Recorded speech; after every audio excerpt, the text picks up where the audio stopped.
Corporate दुनिया के इस अंक में हम चर्चा करेंगे मिडिल ईस्ट में जंग के हालात की वजह से खतरे में पड़े अरबों डॉलर के उस निवेश की जो वहां भारतीय कंपनियों ने किया है। ईरान इजराइल युद्ध की आग अब मिडिल ईस्ट के पूरे इलाके में फैल चुकी है और इसका सीधा असर भारत की उन कंपनियों पर पड़ रहा है जो ईरान और मिडिल ईस्ट के देशों में कारोबार कर रही हैं। हाल के दिनों में अमेरिका और इजराइल की ओर से ईरान पर बड़े हमले हुए, जिसमें ईरान के सर्वोच्च नेता की मौत भी हो गई। बदले में ईरान ने जवाबी कार्रवाई की। इससे स्ट्रेट ऑफ हॉर्मुज जैसे महत्वपूर्ण समुद्री रास्ते पर खतरा मंडरा रहा है। यहाँ से दुनिया के एक बड़े हिस्से को तेल की सप्लाई होती है। भारत के लिए ये स्थिति काफी चिंताजनक है क्योंकि हमारी अर्थव्यवस्था काफी हद तक आयातित तेल पर निर्भर है और मिडिल ईस्ट हमारे व्यापार का बड़ा हिस्सा है। भारत की ईरान में मौजूदगी मुख्य रूप से चाबहार पोर्ट से जुड़ी हुई है। भारत पोर्ट्स ग्लोबल लिमिटेड यानी आईपीजीएल ने ईरान के साथ 10 साल का समझौता किया है, जिसके तहत शाहिद बेहेश्ती टर्मिनल को विकसित और संचालित किया जा रहा है। भारत ने इसके लिए 120 मिलियन डॉलर का निवेश किया है और 250 मिलियन डॉलर के लगभग क्रेडिट लाइन भी दी है। ये पोर्ट भारत के लिए अफगानिस्तान और सेंट्रल एशिया तक पहुंच का वैकल्पिक रास्ता है, जो पाकिस्तान से बचने में मदद करता है।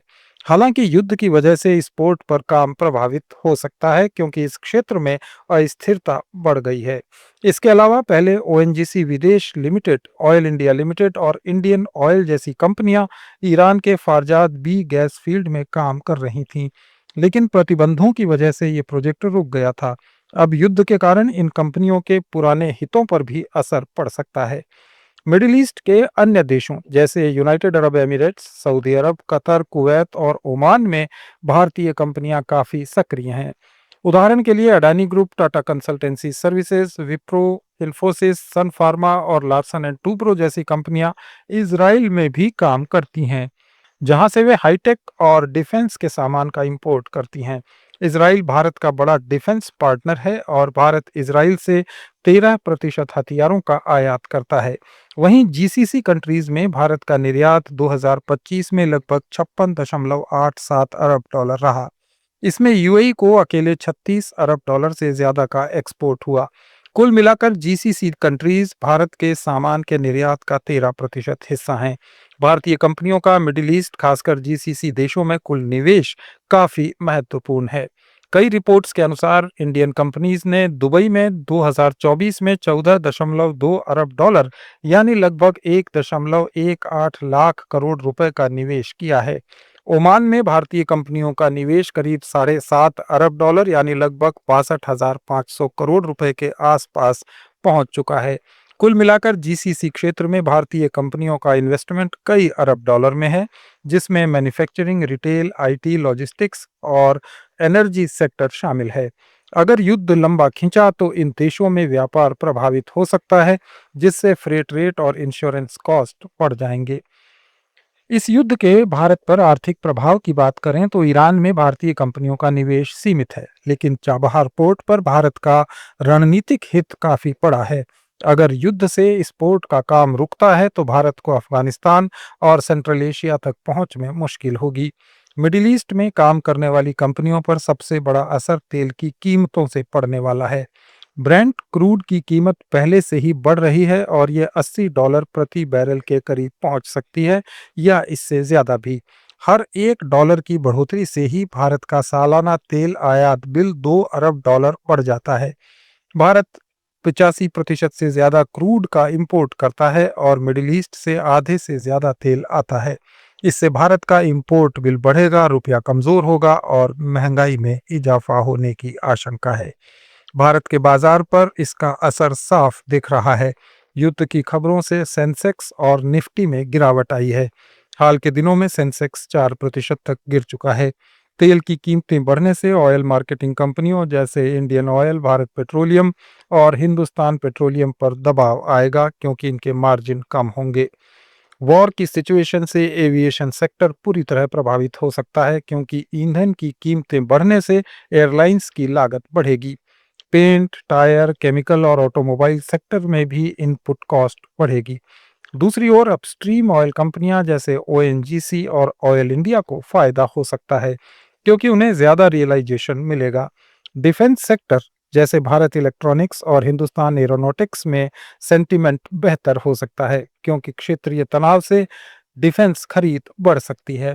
एक्सपोर्ट कंपनियां भी प्रभावित होंगी, क्योंकि फ्रेट और इंश्योरेंस महंगा होने से लागत बढ़ेगी। इन कंपनियों की मौजूदा हालत के मद्देनजर रणनीतियां बदली जा रही हैं। कई कंपनियां कंटिंजेंसी प्लान बना रही हैं, जैसे वे अपने ऑपरेशंस को भारत या दूसरी सुरक्षित जगहों पर शिफ्ट करने पर विचार कर रही हैं। एक्सपोर्टर्स शिपमेंट को होल्ड कर रहे हैं या वैकल्पिक रास्ते तलाश रहे हैं। सरकार भी स्थिति पर पूरी नजर रखे हुए है और रिजर्व बैंक रुपए को संभालने के लिए हस्तक्षेप कर सकता है।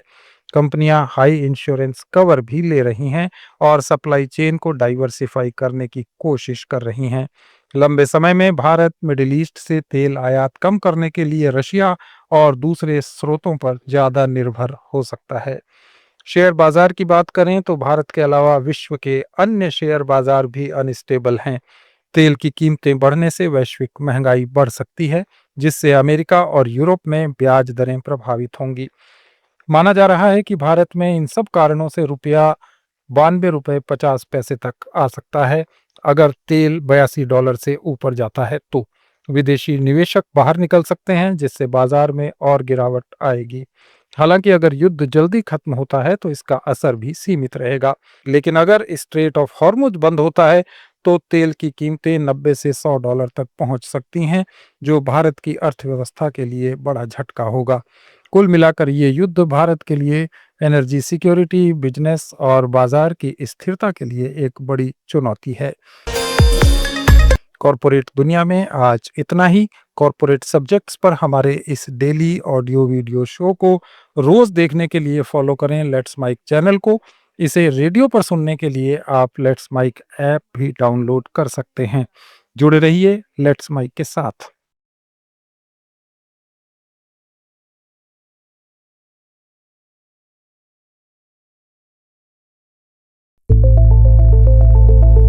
It's time for news. It's time for more than radio. Presenting the first radio news app, Let's Mike.